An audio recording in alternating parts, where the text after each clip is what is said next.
All right, Shalom. First, let us start by saying all praise to Yahweh, by Hashem Shai, by Hashem Kakadash. Double honors to the elders and apostles and Ruel, and salutations to the brothers that's doing the truth and sincerity. Now, this is a lesson on what's going on with Iran and the U.S. In the Middle East. You know, because the Lord got them tensions over there getting serious. You know, so I'm gonna just jump into the article. Slacky, I was looking for a specific scripture too, so I can just bring it right out.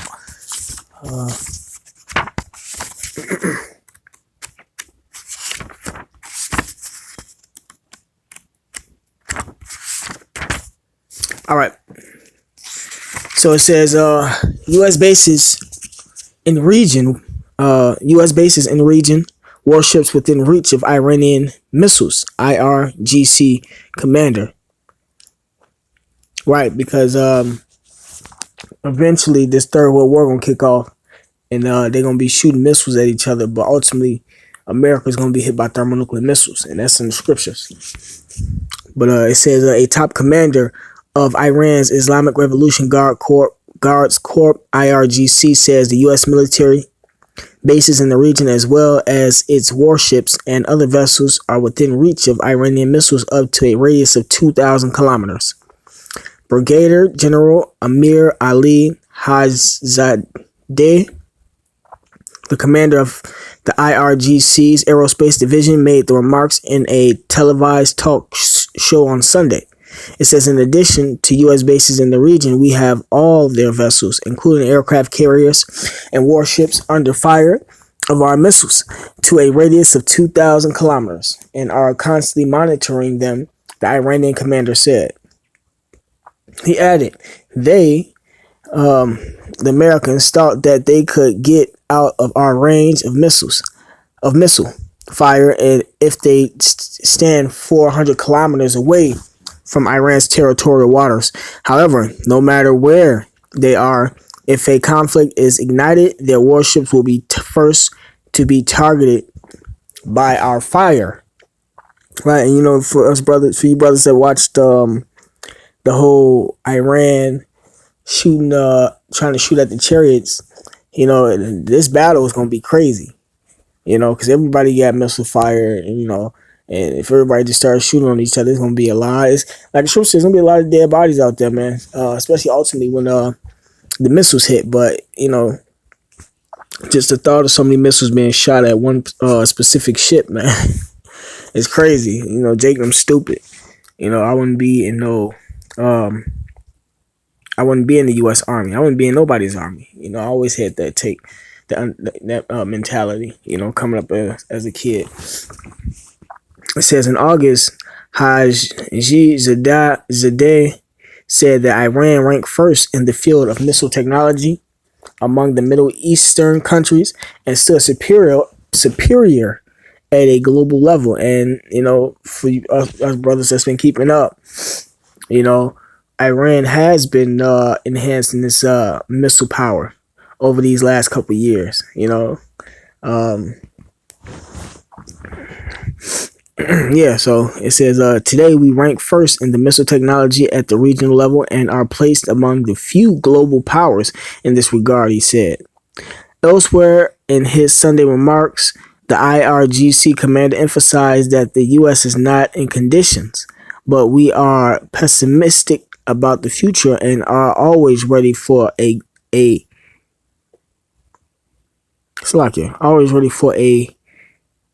the Great War. Somebody must have made a spelling error. But yeah, it's going to be a war. Yep. It's going to be a war. It says, Hajizadeh also referred to shooting down of an intruding American spy drone by Iran's Air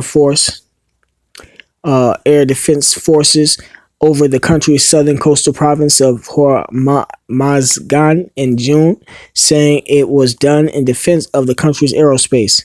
We shot down the American drone, though it had not intruded into our airspace more than a few kilometers. Even if it had entered into Iran's airspace a few meters, it would have still it would have still be shot down. Yeah. It says the IRGC said in a statement in June that the Global Hawk spy drone was brought down by its aerospace force near the Kawi Mabarak region, which sits in the general district of Jask County, after violating Iranian airspace. It says it added that the drone had stealthily continued on the route from the Strait of Hormuz towards Iran's port city of Bahar.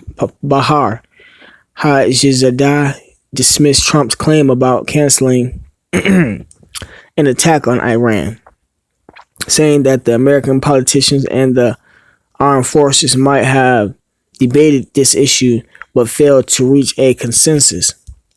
If they had done this and attacked Iran, we would have targeted American bases by our missiles, the senior IRGC commander said. Right, bold, very bold. He says he emphasized that the military bases of Al Udeid in the southwest of Doha, Qatar, Al Dhafra in the United Arab Emirates, and one of the American aircraft carriers positioned in the Sea of Oman and the Arabian Sea had been zeroed in on to be hit in case of a possible attack on Iran.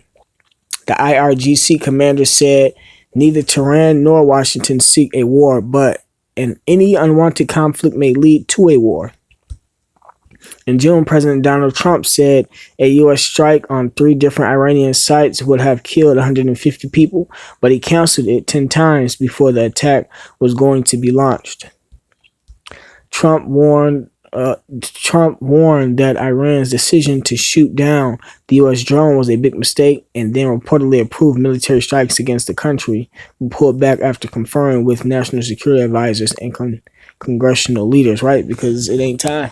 The Lord gonna have it to where it's time for when it's the Lord gonna have it to when the time is right for this for the missiles and stuff to be shot for this Third World War to kick off.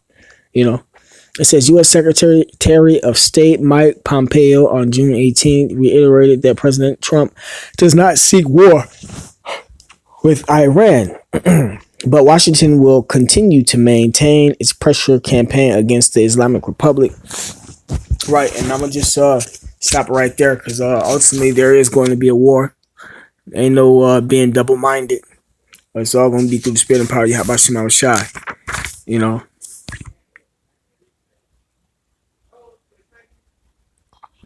So I'm going to start with this scripture. This is 2nd Ezra chapter 15.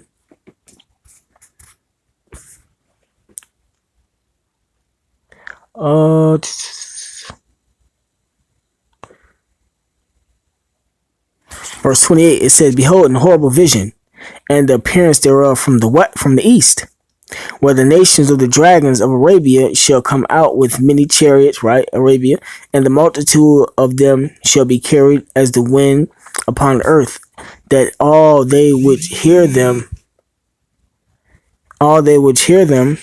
may fear and tremble," right? It says also the Carmanians, the Iranians, are the Iranians. It says, "Raging in wrath shall go forth as the wild boar of the wood, and with great power shall they come." And as you can see, this is part of their power, the missiles, you know, and they have the nuclear missile. Scriptures say, "Let the weak say I am strong," man. They already got the missile. It's just not being brought out yet.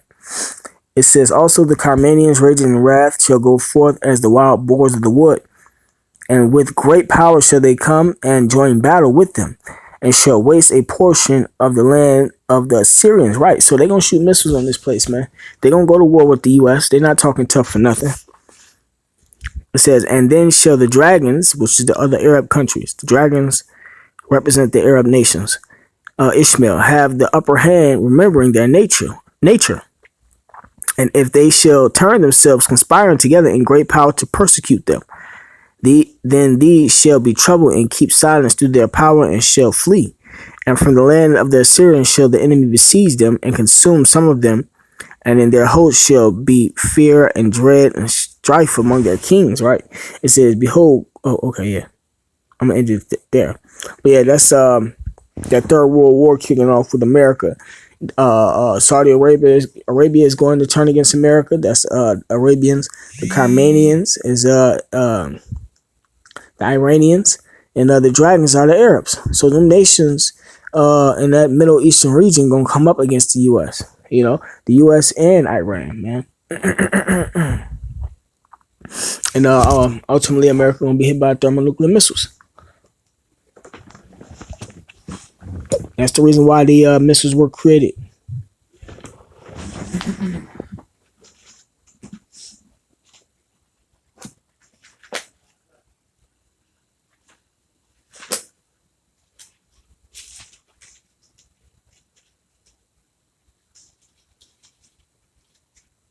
This is Isaiah.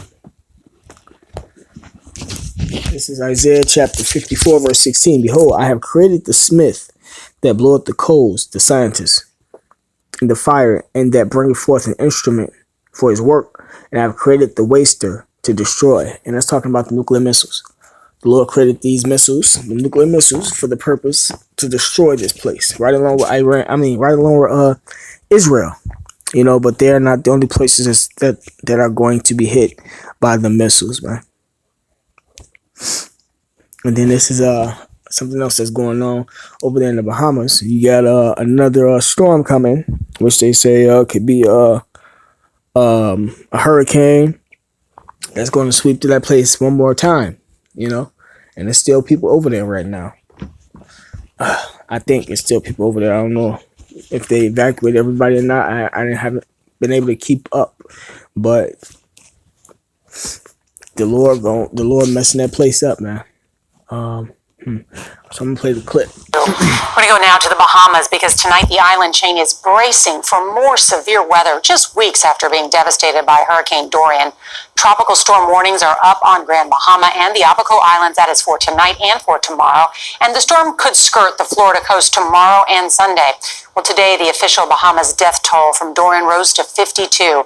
But there's still 1,300 still missing. Errol Barnett is in Nassau. He's also a damn liar.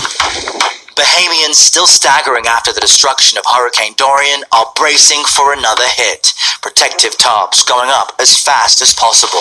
There's some rain on the way. There's some winds on the way. I mean, we don't need another one. Under threatening clouds, we ventured on a supply mission to Sweeting's Key, a tiny low-lying island off Grand Bahama. Coordinated by retired Navy SEALs and the conservation group as Sea Shepherd, this vessel is loaded with 4 tons of essentials, food, water, generators, destined for remote islands. With few boats still intact, locals here are shuttling aid to the few dozen people who remain. That's right there. This is where you wrote it down. While Dorian turned for almost 3 days, Nolan Cooper and 2 others took cover in his 2-story home. The only thing we had was a door protecting us from the rain coming really down for 3 days straight. So this is your landing strip? Yes. On nearby Moores Island, some are feeling forgotten. Yes. To be honest with you, we haven't seen the government. Really? Really. We're a week and a half since the storm. We haven't seen the government. Now the government is pushing back on that, insisting it is coordinating this gargantuan relief effort from here in the country's capital, and that private aid organizations are just more visible in the remote areas of this country. But I can tell you that this current tropical storm warning in effect is such unwelcome news for the more than 2,000 people in shelters, and nor are the countless others who are still trying to rebuild their homes. Oh, it seems terribly unfair. Errol, thank you so much. All right. So I'm going to go ahead and grab the scripture. This is 2 Ezra chapter 8, verse 50. It says, "For many great miseries shall be done to them that in the later time shall dwell in the world, because they have walked in great pride." Right. And that's what you see going on. That's why they being hit the way they are, man. They going against the Heavenly Father, Yahweh, and his son, Yahushai, and worshiping idols. You know, they believe that these idols can move, bless them. They pray to them, all the above, like it says in the Apocrypha. You know, and that's why the Lord judging them, man. So You know, with that being said, all praise to Yahweh, by Hashem Yahushai, by Hashem Rakha double honors to the elders and apostles that rule well, and salutations to the brothers that's doing the truth and sincerity. Shalom.